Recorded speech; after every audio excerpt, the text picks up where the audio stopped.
Hi everyone, welcome to another episode of Munro Live. Here in the new year, I'm Jordan Rocha with Sandy Munro.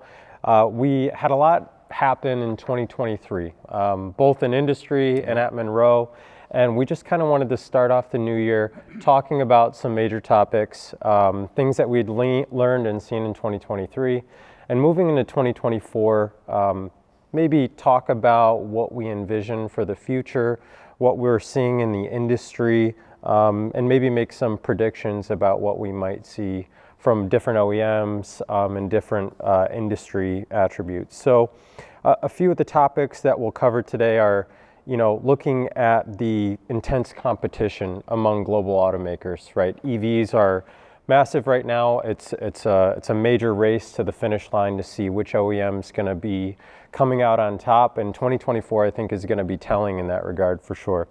There's rising consumer expectations, right? So with the onset of autonomy, a lot of additional features, ADAS coming, really to the forefront of design. Everyone's talking about new features, how to implement, what the best practices are. There's going to be a lot coming this year in that regard. Regulations, NHTSA is obviously ever present, and they're driving up the bar in terms of what's necessitated from OEMs in the way of design and hardware that a vehicle must be equipped with. And lastly, another thing that's really pressurizing the market is Silicon Valley among, other places, to include other regions, especially China, for example. OEMs are coming out of the woodwork, right? And that's really pressurizing the automotive space, specifically in the EV realm. And so we'll talk a little bit about these things and, from Sandy's perspective, what your perspective is on those, and kind of start the new year out with some predictions and thoughts. Predictions and thoughts. Well, I thought we were going to start about what happened in 2023 first, but we can do whatever you want. You're the guy in charge now. Yeah. So my predictions and thoughts, I think that 2024 is going to be a watershed year. Lots of the North American car companies have backed away from the EV world, but basically because they're listening to what Wall Street has to say. But I think that there's going to be a shift, probably somewhere close to the election, when people kind of understand who might get elected, and that'll probably be more of a determining factor than pretty much anything that makes any logical sense. So I'm going to say that some companies are going to do phenomenally well.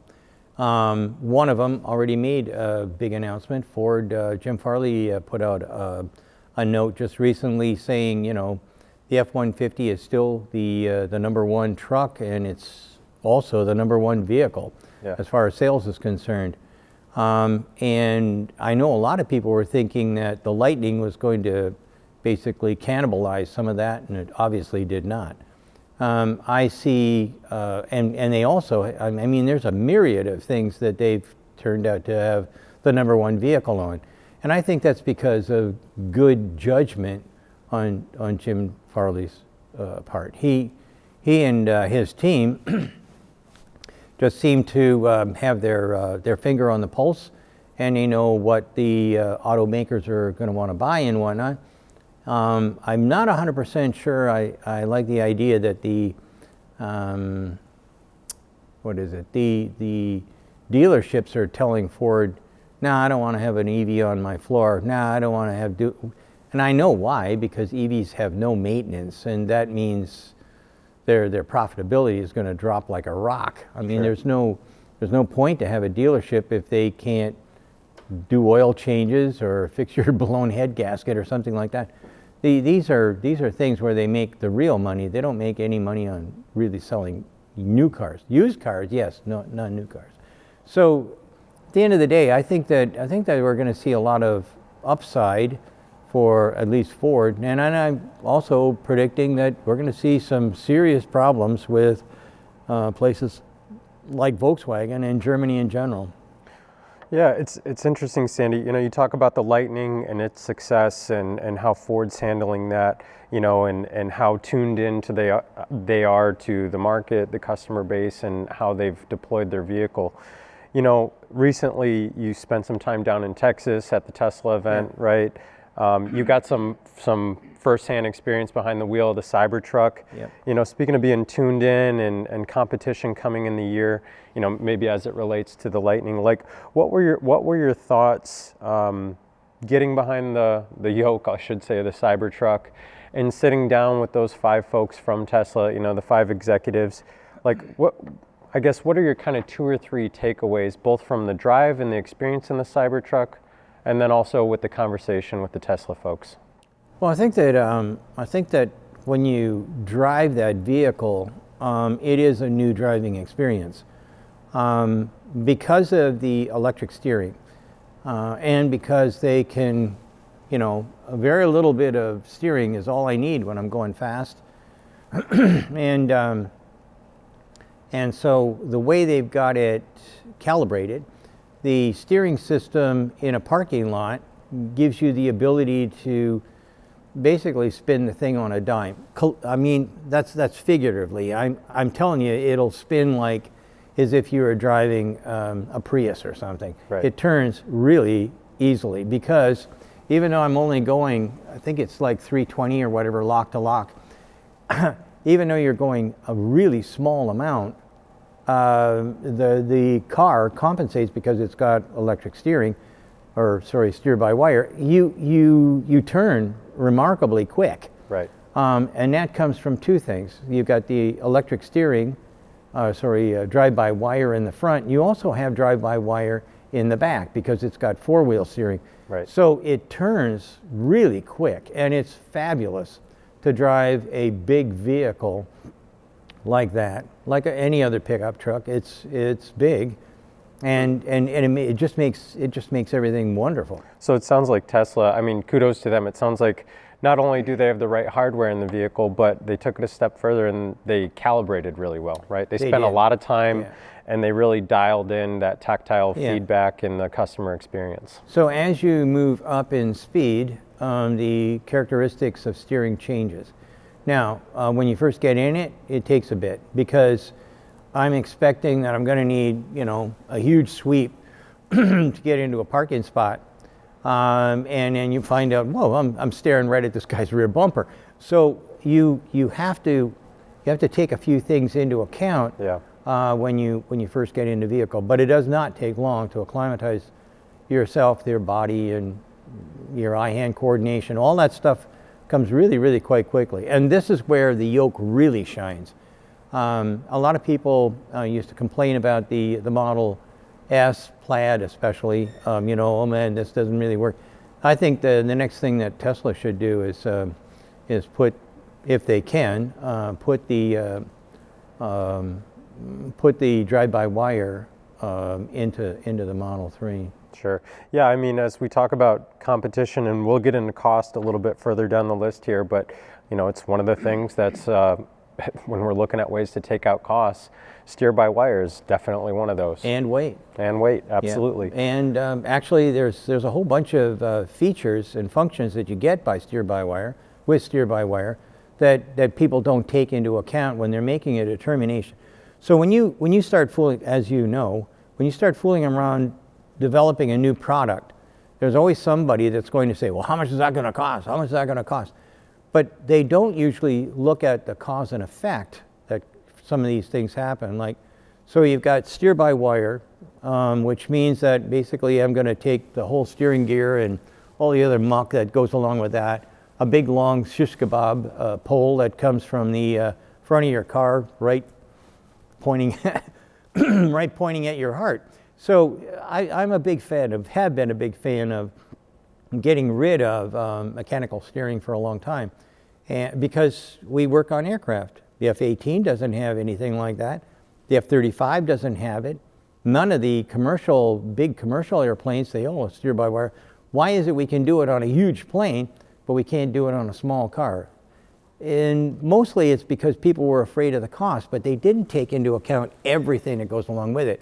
So the weight goes down. When weight goes down, that means efficiency is going to go up. It means that you're going to go further. The electronics are going to move faster and more reliably than what you're going to have with a normal vehicle. And it basically allows me now to have an AI kind of driving experience. If something comes along, some people have I have very quick reflexes. For an old guy, we had a little thing going on here, and somebody bumped a cup off the edge of a table, and I caught it before it hit the ground. That's the exception. It's not the rule. Somebody my age shouldn't be able to catch that, and it just happens. Some people are lucky, but most people are not. And having steer-by-wire means that as the sensors pick up the potential for an accident that's going to happen, instead of having time to only scream, your car could steer itself out of the way. Yeah. And this is where I see the biggest opportunities. Yeah, absolutely. Well, it's good to hear that there's some positive remarks from the Cybertruck driving experience, and the whole steer-by-wire, it seems like was well executed based on your experience there. From the discussion that you had with the Tesla executives, what are some of your thoughts or takeaways from that conversation? Well, the biggest thing for me was the leap of faith into 48 volts.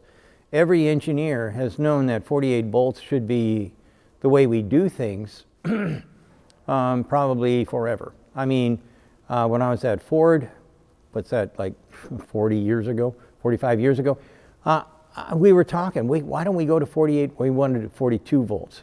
But why don't we go to something different? And it was always the same thing. Oh, not in the marketplace. Oh, that's good enough. And like I said, if you want to get ahead in a car company, all you got to do is say no. You'll be promoted because you'll never take a risk, never. And the people who say no, or the people who get in the way of progress, always get promoted. Right. That's one of the reasons why, no matter which OEM you're at, except for Tesla, saying no is the fastest way to the top. So for me, I look at 48 volts as a giant enabler. Yeah. And again, what do I get? Well, I'll get a lot less weight. When I can decrease the wire diameter down to a quarter of its normal size, when I can get power distribution at much easier rates, I'm winding up with what? I get less weight. I get more or quicker. The IR losses are way it's better. like right? nothing. Yeah. I mean, all these things add up. Right. And they say, well, there's no suppliers. Well, I can tell you right now, that's kind of like a lie. Right. It's been out there for a long time. 48 volts is used in lots of different applications. It's just that they're not the same suppliers. And I think Tesla executed it at an intelligent time, meaning they didn't start out the gate with 48 volts. They waited until they had industry clout, they had enough firepower from a capital perspective and otherwise to go and deploy something like that. But I mean, the benefits of it are irrefutable, to your point. And it enables one other thing, or let me rephrase that. It just goes hand in hand with one other thing, and that's the Ethernet system that they've got. Yeah. So in the old days, we wanted to have something where we could reduce the amount of wire going into different parts of the car. Sure. And we invented this stuff, or it wasn't invented by Ford. It was kind of like universally known, but it was called multiplexing. And what you'd do is you'd have a couple of wires that would go to a small box, and that little box would would take the place of a big box somewhere else with long wires going to it. And that little box would then make your windows go up. The window regulator would go up and down. Sure. All kinds of different things could be done with multiplexing, but it was slow. So as soon as you push the button, it had to think about it, and then it would go up and down. Well, with the new Ethernet ring that they've got, that Tesla's got, I mean, again, we're looking at giant reductions in the amount of cabling that I need. Now I need to get to the cable, to the Ethernet cable, and I'm running very small communication wires. And then I've also got small wires because I'm at 48 volts. And all of a sudden now, what have I got? I got more weight savings. Weight savings is cost savings. Yep. Weight savings is range. On and on and on. It's just the smart way to go. But again, looked at in isolation. Oh, no, we can't do it, can't do it. No, no, no, no, no. And some engineer or engineering manager or whatever wins. They get a promotion and a big bonus and a pat on the head. These kinds of things in isolation mean nothing, but collectively. When you look at the 800 volt, we didn't talk about that, but going to 800 volts is a good deal as well, because my cabling, again, gets smaller and on and on. But you've got 800 volts, 48 volts for the the inside of the product, the car, the vehicle. And then you've got the Ethernet ring. These things combined are, to me, okay, I can shoot a machine gun at the side of the Cybertruck. Well, that's okay, fine. I don't think I'm going to get into a situation like that, but that'd be good anyway. But at the end of the day, I look at what did they bring, what technology did they bring to the party? And for me, the big thing was the looking collectively at 48 volts, 800 volts, the Ethernet ring, and drive-by-wire. Yeah. Those things collectively make a big difference. Yeah, absolutely. And I think Elon's mentioned it, as of you, it's not like these technologies don't exist in the world. They do. It's just no one is applying them to the extent that Tesla is in a vehicle, right? And so I think Elon's said, he's like, well, why not? And that's a good question. Why not?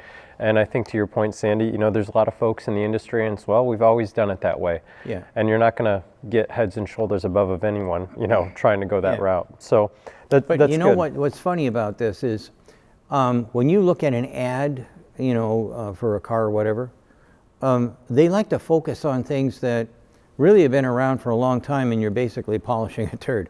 Oh, look at the seat. Oh, look at the instrument panel. Oh, look at these blue lights that we've got all over the place. What does that really do for me? Right. Okay? That's marketing's way of making you think that even though it looks the same, and it does the same as what you had before, it's new and exciting. Right. And maybe that works. I don't know.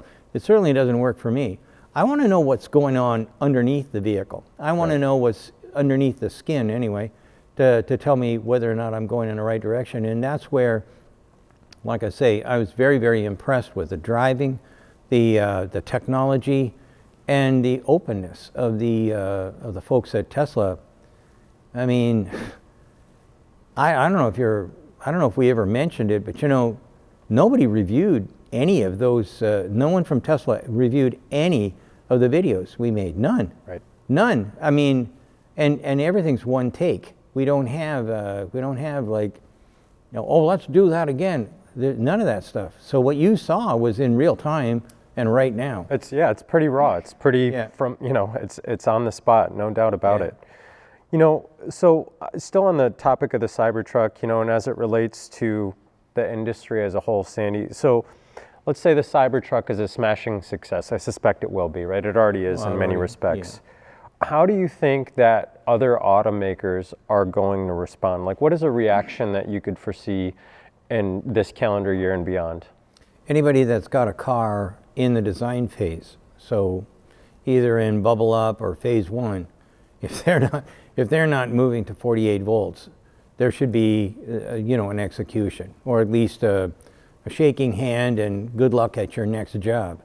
That's number one on the hit parade. So I think that'll roll out faster than anything. And based on what I've heard from at least 3 different car companies when I've talked to them, they are scrambling to try and see if they can get that going as fast as possible. Yeah. Now, the good news is that Elon, in his infinite generosity, decided to hand out how to get involved or how to get started in 48 volts. Mm-hmm. That design guide cuts a year, maybe 18 months out of the process.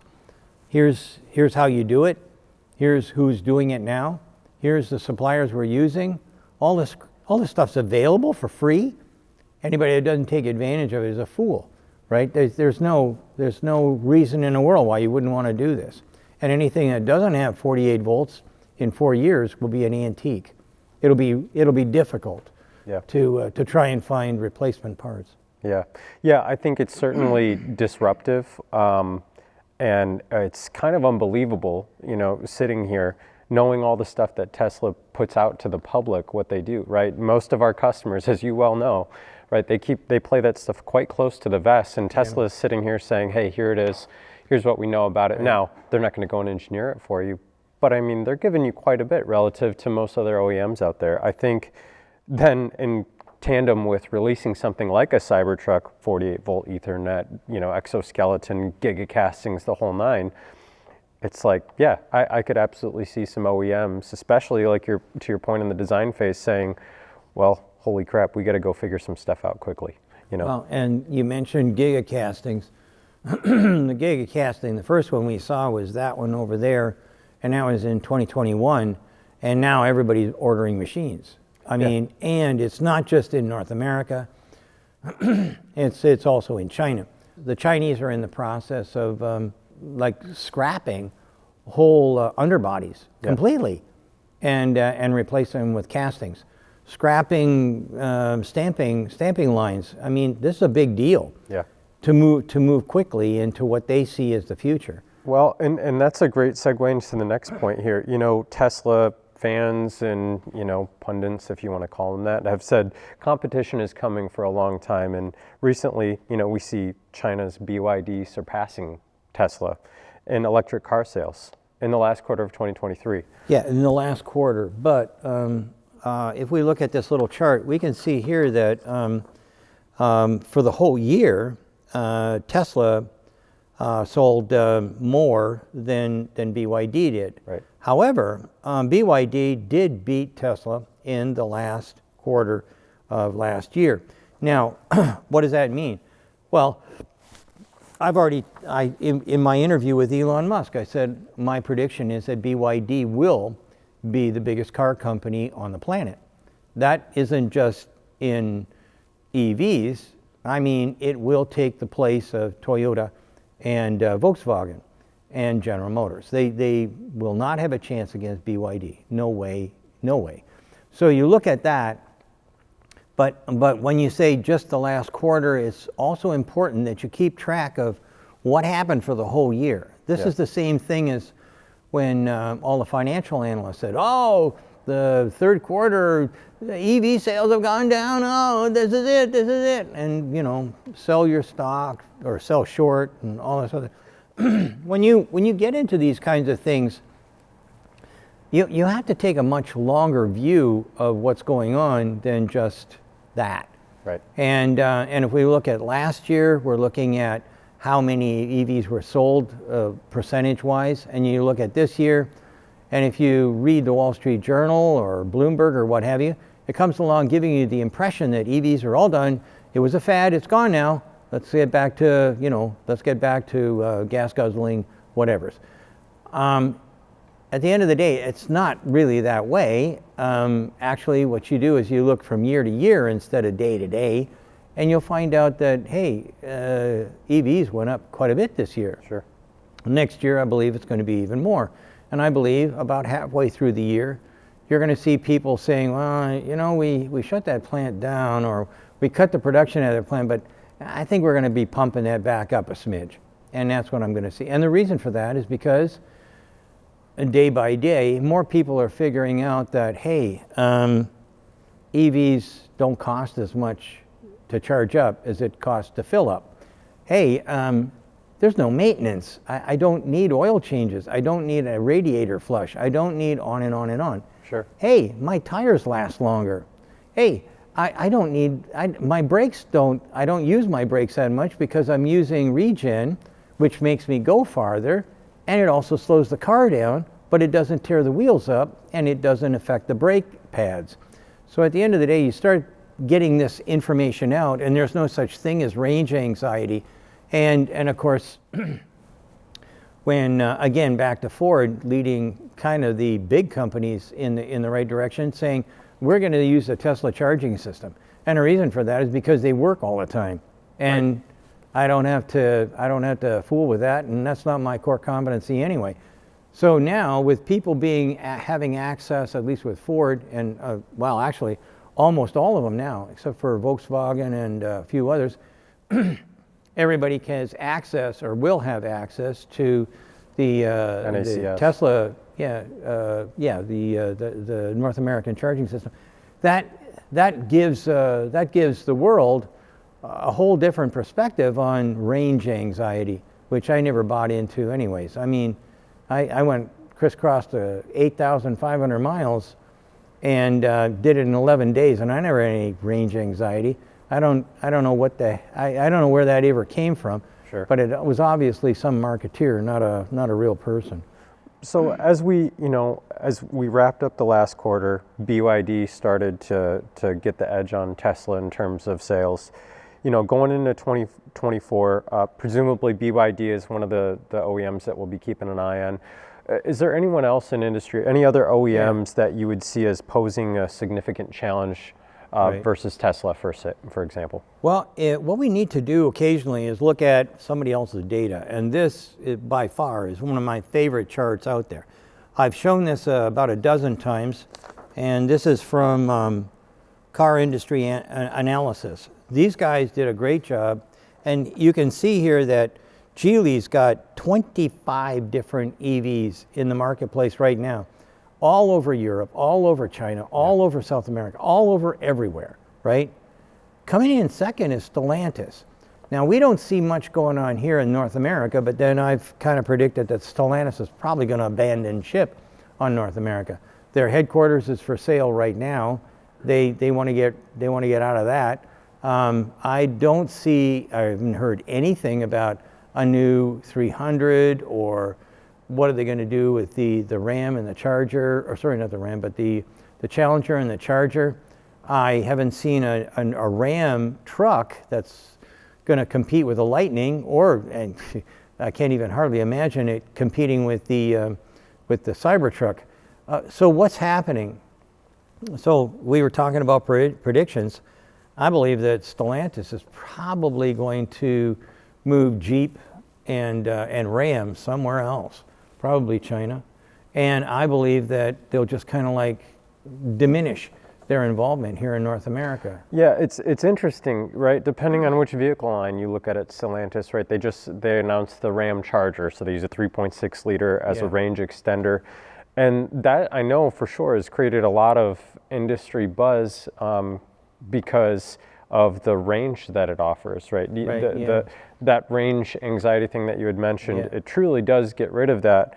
But you look at other car lines, like I think the Chrysler 300 about a month ago, more or less, I think it was at the tail end of 23, they announced the last Chrysler 300 coming off the line. So yeah, I think there's definitely a question mark out there in some respect with Stellantis, like what's the next major sedan, what does that look like, and in what capacity? Meaning how well will that compete with a Model Y or anything else in North America specifically? It's interesting. Well, the North American market is tough. There's no question about it. It's a very difficult market to enter, but when you do get in, if you do make a big splash, you make a lot of money. There's no other market out there where you can make as much money on volume as you can here in North America. And that's why most people are trying for it. But if you don't understand the market, that's when you lose. And you can lose big if you don't understand the American market. So. Absolutely. In terms of making money, it's interesting. Tesla's had a trend of continuing to reduce prices. Do you anticipate over the coming months or this calendar year, do you anticipate any other OEMs out there trying to do the same thing in order to keep up with the Joneses, as it were? Well, I do know that Volkswagen has reduced their cost, Ford's reduced their cost, GM has reduced their cost. Now, GM reduced the cost on the Bolt, which I thought was just brilliant. That's a great idea. I thought the regen on the Bolt, or the relaunch of the Bolt, I thought, hey, this is it. These guys got it by, they've got it by a margin here. This is good, because all their investment costs were now all gone. So when people say they can't make any money and whatnot, it's because you fold in the investment cost associated with it, development costs and whatnot. Well, the Bolt had sold enough that it was ready to go. Why they folded up their cards and moved away is beyond me, because now that you've got something in a marketplace that really is a competitive vehicle, Why would I shut it down and run away? Is that to, I mean, again, it must be something to do with making Wall Street happy. I'm not sure, but to me, looking at General Motors doing that, it just, I see no sense in that at all. Yeah, I too thought it was a odd move from GM. I didn't necessarily see that coming, but they did fill an interesting void in the marketplace in terms of a small, lower cost BEV application. Do you see any other automakers right now, like if you had to pick one that would maybe fill that void, that is well poised to do so, to fill that lower cost small EV niche that the Bolt offered to the market? I don't know what's on the drawing board. I'm hoping that General Motors has got something else coming down the pike, but it doesn't sound like it because they aren't reworking the plant. That's the Lake Orion plant, I think, right? Yeah. So I haven't heard anything from any of the machine tool guys about doing any kind of rework. Maybe they can pick up on the same pins or something like that. Maybe they can just reprogram the robots. I'm not sure, but at the end of the day, I don't hear or see anything there. I know that for sure Ford and Volkswagen and BMW and Mercedes all have small cars that they're trying to crank out. But I think, like I said, I don't care who gets in as president. 2024, they may be able to keep the Chinese out, maybe, but I doubt it. But 2025, that'll be it. Because once there's a new administration in, or even if it's the same one, there's going to be a public outcry. Hey, how come, if these guys aren't giving us any cars, how come you can't give us any cars? Why can't we get Chinese cars? Remember, I was alive and cognizant of what was going on when the Japanese started bringing their cars in. Sure. And it was public opinion, especially California. Actually, every area that's congested, California and New York City, they kind of said, hey, you know what? We're tired of the air pollution. We're tired of high prices for crap cars. And that was the reason that the Japanese got in. And it wasn't because of, oh, well, we're negotiating or anything. That was a baloney. These guys all get elected by people. And if the people are screaming and yelling and saying they want something and you don't deliver, you don't get reelected.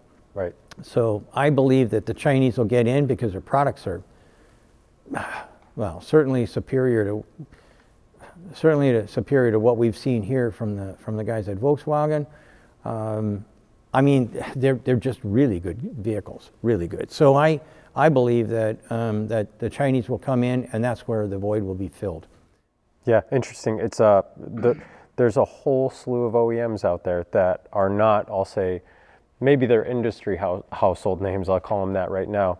But certainly, you know, if I were to talk to someone who's not in industry and like, hey, what do you think of the BYD Seal? They'd be like, what are you talking about? Yeah. But they don't know that, you know, there's a lot of vehicles and a lot of them are quite good. You know? They're all good. I mean, I spent a lot of time in China, along with a whole bunch of other people, training them how to design product. That's what we did. Training them how to design product, and mostly design of what? Oh yeah, electric cars.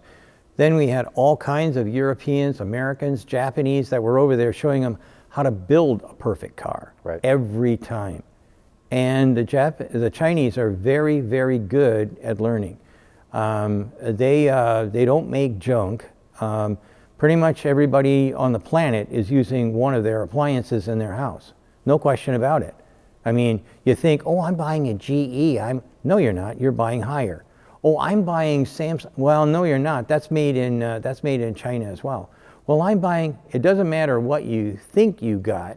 It's all made somewhere else. Yep. It doesn't matter whether it's a microwave or a rice cooker or a coffee pot or a big giant refrigerator or a stove. It doesn't matter. It's all made in China.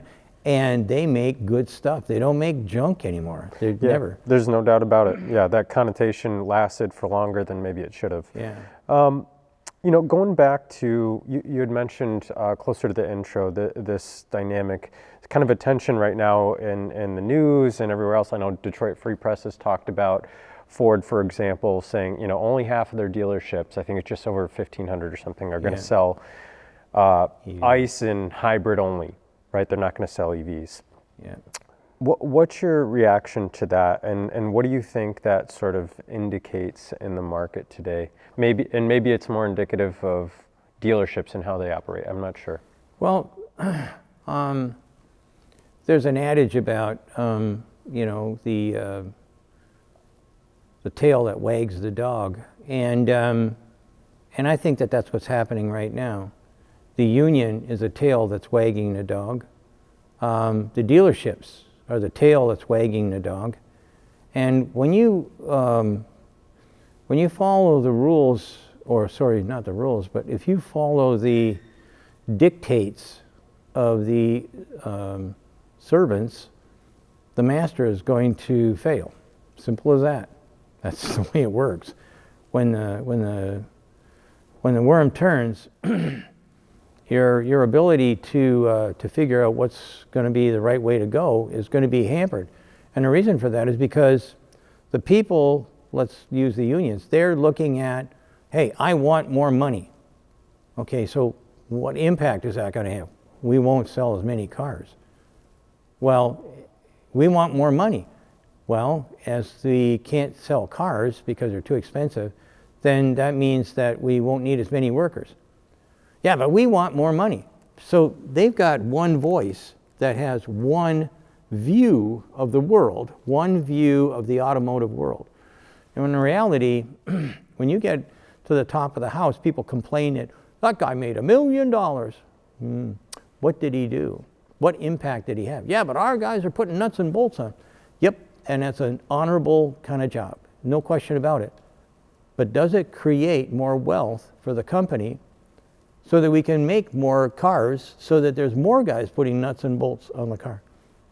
That's lost.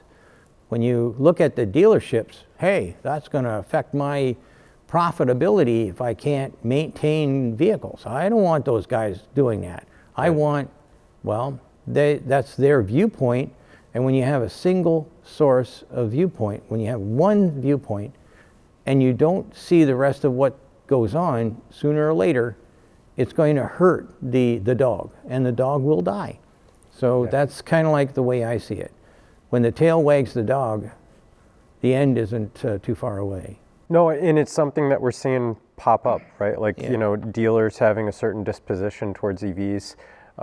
And it's hard to say chicken or the egg. Is that because they're not moving as many vehicles as they had hoped? They don't like dealing with them. They don't get, to your point, the oil change benefit and the after sale sense. It is difficult, but there's no doubt that it's got an impact in the industry as a whole, and how it'll just hurry on the application of the Chinese getting their products into the marketplace. Sure. So speaking of trends, Tesla, Cybertruck, gigacasting is something that is an industry term now. Tesla has coined it, and now everyone is looking, to your point, there's folks scrapping whole underbody lines, trying to replace with castings.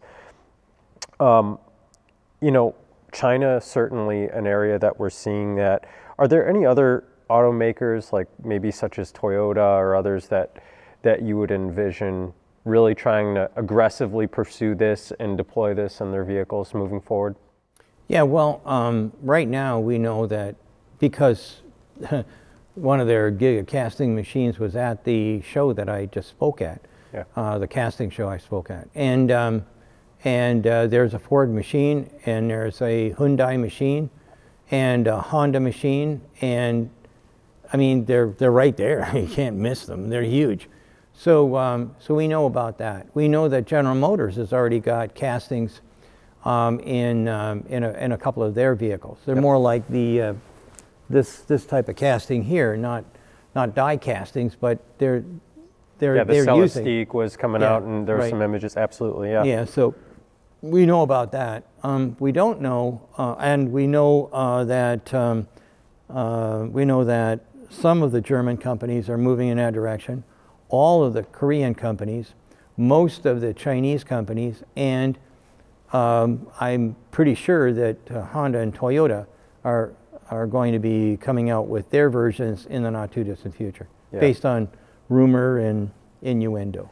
Yeah, and we see this with our clients also. And you talk about in Hearts and Minds, which is something that at Munro, Sandy and other folks will give in terms of talking about sort of the ethos of Munro and how we look at things and how we should look at engineering something, for example, or how you should go about designing it. And you say that, maybe I'll get the percentages wrong, but engineering is 90% psychology and 10% technology. Right. And what I see, I know in working with clients, is often that for something like a gigacasting, they could have all the data in the world in a theoretical sense, and they still would not go for it. There would be someone, to your point, that would say, no, because we've never done it.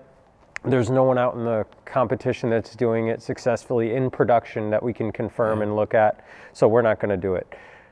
But Tesla comes along and, over there on the floor, we've got gigacastings kind of all over the building. Right back in. And then, now all these OEMs, the eyebrows raise and everyone says, we need to know about that. We need to go do that. And it becomes this huge buzz.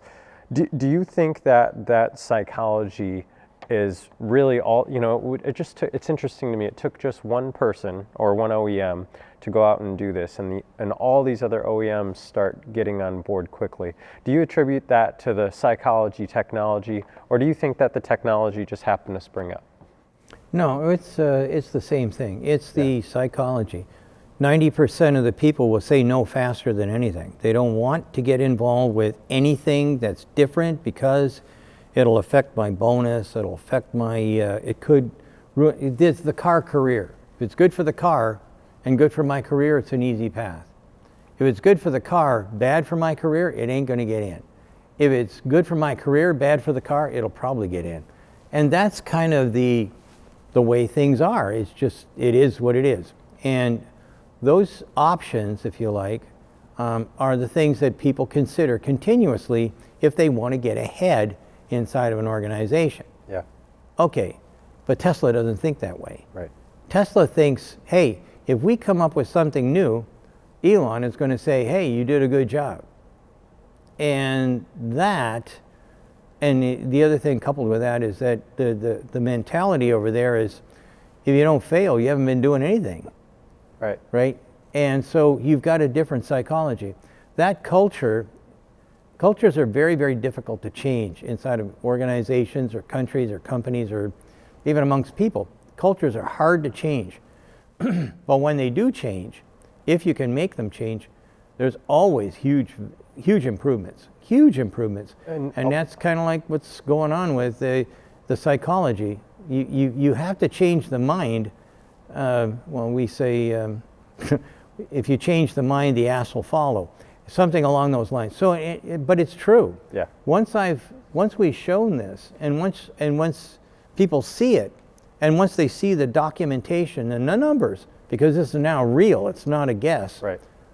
Then they're willing to sign up and move ahead. Yeah, So- and in a similar vein as with the gigacastings, something that I think Tesla in many respects pioneered in the OEM space, but the Chinese market is now following, is the rapid development pace that they're setting. Yeah. Right? We used to speak in terms of 5 or 6 year life cycles to 60 develop a months, vehicle. yeah. And now people are doing it in 3 years, 2 years, 2.5. 2 years and 18 months. So if we look at what Tesla's been doing, okay, with the 3, the Y, the revamping of different things, they seem to have somewhere between an 18 to 24 month schedule. Now the Cybertruck was different, so I asked Elon about it, and it's in the interview. I said, well, how come it took 4 years? Well, I said, well, a little bit had to do with COVID. That slowed us down. We had to change the supply community considerably to go to 48 volts. We had to find a lot of stuff. So they weren't just creating a car, they were creating a new form of industry. And that is a much bigger job, much more challenging than just, okay, we're going to reskin the car. And that, in the olden days, would take at least 3, sometimes 4 years. Right. Now, the Chinese are swapping stuff out. They don't have that same perception that you have to hang on to assets. So the big thing that we always heard was, well, I got to make sure that we get our money's worth out of these old piece of shit machines. Why? They're old and they aren't accurate, and the money that we saved by not buying a new machine, we lost in productivity and excessive labor for trying to fix whatever came out of that machine. Yeah. That's where things again fall apart when you listen to the wrong people, and the wrong people are usually in that situation. Those people are usually people who understand only one thing: if I don't spend any money, I'll get a bonus. If I spend money, I'm going to get my hand slapped. Yeah, they're quick to fail, quick to cut their losses and move on to the next thing. Exactly. Yeah. And that mentality, again, that's a mentality, that's a culture. And again, you get back to which classification do you put that in? Is it a technological thing or is it a psychological thing? Anything to do with culture, anything to do with changing your mind, anything to change the course of how things are done or the rules and regulations for that course, that's all psychology. Yeah. Nothing to do with technology. Absolutely. Kind of changing gears, going back to EVs and what we see for 2024, and also looking through the lens of what we saw in 2023. There's been any number of small attempted OEMs, startups that have come out and said, I'll say, trying to be the next Tesla, trying to come up with their own vehicle and do their own thing. Do you believe that some entities like Lucid and Rivian will stick around through 2024 and beyond? Or do you think that they're kind of destined to go into the ground? Like, what do you envision for some of these startups? Because there's no doubt that it is just the market alone, North American market stuff, but the industry is tough. Yeah. Okay. So when it comes to Rivian, I believe that they'll be fine.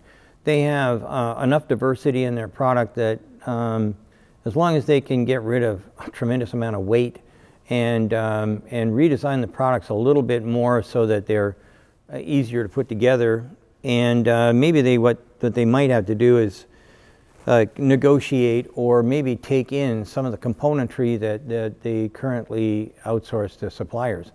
Maybe they need new suppliers, maybe they need to take it in-house, I'm not sure, but they've got a higher cost than they should have. But these things are overcomable. You can overcome this, it's not that hard. Sure. When you look at Lucid, you've got a different kind of a problem. They've had there's been a lot of noise, but there hasn't been a lot of, performance. And I've said it dozens of times and I'll say it forever. Their electric motor system or the drive system is absolutely brilliant. The best there is out there, but it's expensive. And the rest of the car is outrageously expensive. Now they've got the new one coming out that's supposed to be less expensive and whatnot, but I don't see them flying off the showroom floor. And so consequently, I'm not 100% sure. I don't know what they're going to do, but I do know one thing. They're funded by Saudi Arabia, the country Saudi, and people were throwing rocks at Mary Barra for making money. Peter Rollinson made over $200 million, and I really don't see much in the way of results. So I believe that some companies might have to get bailed out, or maybe they'll just pack up the whole thing and ship it off to Saudi Arabia and try and sell it to the Arab nations. I'm not sure, but I know one thing for sure. I don't see how Faraday is going to make it. I don't see Lucid being hugely profitable anytime soon. There's a few of them out there that are like that, and I don't see a way forward for them. Yeah. But you never can tell. Something could happen, but they don't look to me as being anybody who wants to put another luxury car into the marketplace. and wants to try and compete with a new electric EV Bentley or Rolls Royce or whatever, you got a really tough uphill battle with that. I don't know how you're going to do it.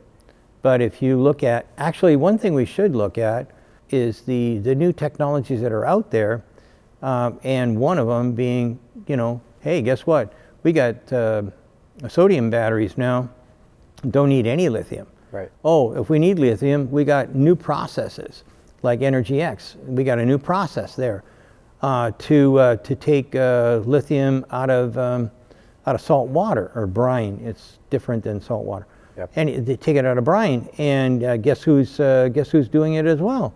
Oh, Exxon.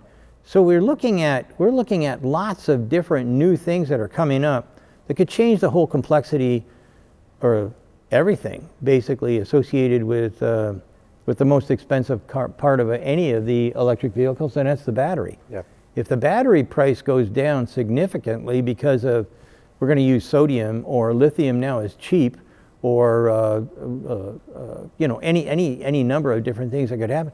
If we've got that, who's going to stand in the way of EVs then? Yeah, absolutely. If one of these guys can, it's a race to get to that technology and implement it in a vehicle. You get there first, I would say your future is, well, certainly much better than it was before. Yeah. And everyone's scrambling to get there for sure. In a similar light, but away from the product and looking at manufacturing, AI is coming about. A lot of robotic technologies are maturing quicker than ever. Things like these humanoid bots, right, that look like people but are certainly robots, are entering the manufacturing line. What do you anticipate for this year and beyond for robots being implemented on the line? What types of savings, not in a quantity amount, but do you think the savings could be drastic for the OEMs as it relates to manufacturing costs by deploying these robots on the line? Well, it depends. The original idea behind the robots that Tesla cranked out was to attack the 3Ds, dirty, drudgery, and dangerous. And that's good. And I've never really seen one of these things live and in person working, but I did see a video on a guy's phone when I was in Texas, in Austin. Now, the video was probably 3 to 5 minutes long, and it showed me a vastly different robot than what I saw from Tesla. And that robot was phenomenal. If that robot is put into the marketplace with, silicon fingers and stuff like that, that will make a huge difference. And I can hear the union screaming right now saying, we don't want those robots, and it's going to be a tough decision for them to swallow, because, hey, if it's expensive, we've got to try and figure out how to make it less expensive. If that robot can do what a human can do, why have I got a human? That guy works in the dark. And by the way, he also sees at the back of his head instead of the front of his head. I now have peripheral vision. I'm never going to have a guy trip over anything. He's never going to walk backwards into a forklift truck. This robot can see all the way around him. He can do tons of things that an average man can't do, or human. I'm telling you what, things are going to change a lot if these new robots that are being developed come to play. But I'm glad you brought that up, because some people said that I saw this at Tesla. I did not. Yeah. I did not see anything. I only saw one guy, or I don't even know if it was a man or a woman. I was so shocked at what I saw that I can only remember what I saw. That was it. It was really, really fascinating. From somebody like myself, I worked on the very first robots, the Unimate robots, when I was 16. I'm telling you what, this is a huge step change. It's a different thing. Yeah, it's a different totally thing. different, yeah. Yeah, well, Sandy, thank you for your time. I know this has been an interesting discussion looking ahead at 2024 and kind of what we saw in 2023. Do you have any closing remarks or anything that you'd like to close out with? I think that 2024 is going to be. I think 2024 is going to be kind of a, like I said, a watershed year. This is where people, I think, are going to either come to grips with the fact that, hey, you know what, the ICE engine is dead, and yeah, there may be applications for something like a hybrid or something for a while, but to me, a hybrid is going to be the pet rock of the future. I mean, people will have them and whatnot. Sometimes people like to grasp at the good old days, you know. They like to say that, well, let's get back to the good old days. Well, first off, the good old days weren't all that good, because I'm old and I know what the good old days were. And the second thing is, I just don't think that, I don't think anyone really wants to go backwards. I think what we want to see is what's the future. And that's why I think that the Cybertruck, from a styling standpoint, definitely looks like the future. From a technology standpoint, it really is the future. I mean, that's what people are going to want. Whether everybody runs around inside of a Cybertruck, I doubt that very much. Whether it affects like when the Taurus came out in the 80s, everybody wanted a jelly bean. Instantly, that car, everybody wanted that vehicle, right? And it had a giant effect all the way around the world. Everybody went from one brick sitting on top of another brick to the jelly bean, the swoopy, curvy, whatever kind of model. Sure. I don't think you're going to see that with Cybertruck. I don't think that that's going to happen. I don't think everybody's going to, immediately dance into that kind of a product. But I think it's going to have some kind of impacts. Yeah. Yeah. Yeah, it's interesting. I'm very curious to see how 2024 unfolds with the elections, right? That impacts regulatory and a number of other things, just economy in general. So it'll be interesting, but I know we'll be tracking it closely. If you are interested in anything else that Munro does, certainly we have reports for sale. And we do work with a lot of these OEMs to help them solve these issues and focus on that psychology piece that we're talking about. Obviously, we have to be in tune with technology, but psychology at the end of the day is really what makes or breaks some of these companies, culturally speaking, and ultimately their profitability. So if you are interested, contact us at sales@leandesign.com. And other than that, we'll stay in touch with you throughout the rest of the year. So Thanks, everyone. Thanks, Sandy. There's one more thing. Go ahead. One more thing. Okay, so our Cybertrucks are coming through, and we're going to be getting them shortly. The Cybertrucks are going to be coming in, and we are going to be tearing them apart. One of them, anyway. One of them is going to be mine, but one will be torn to pieces. And we will be filming it, we will be analyzing it, and then we'll be costing, weight, every material science, everything comes in those reports. So they'll be coming down the pike here shortly. And so the good news is that we will be working on that. Hopefully we'll get it done by the end of the first quarter. Yeah, so excited to get our hands on it. Yep. Thanks, Sandy. Yeah. Okay. So, that was the thing. So we do not need any Cybertrucks from anybody. There's like 350 people that have sent me notes, and we couldn't do anything because our lawyers couldn't figure out what would happen if we did take one of those Cybertrucks and do what we needed to do. And I don't want to be a scab kind of a guy and basically piss off the guys at Tesla. I don't want Elon as an enemy. So we have our Cybertrucks coming up, and so thank you very much for sending all your notes in, and anybody that bought one of those little bottle opener things, thank you so much. We still have them, but we really are now on the way, and we'll be getting these trucks are going to cost $120,000 a pop, and I don't know how much the taxes and delivery fees are going to be, but if you buy those pop bottle openers, that'll help us out a smidge. So anyway. Excellent. Thank you. Thanks, everyone. Thanks for tuning in. Appreciate it. Bye-bye.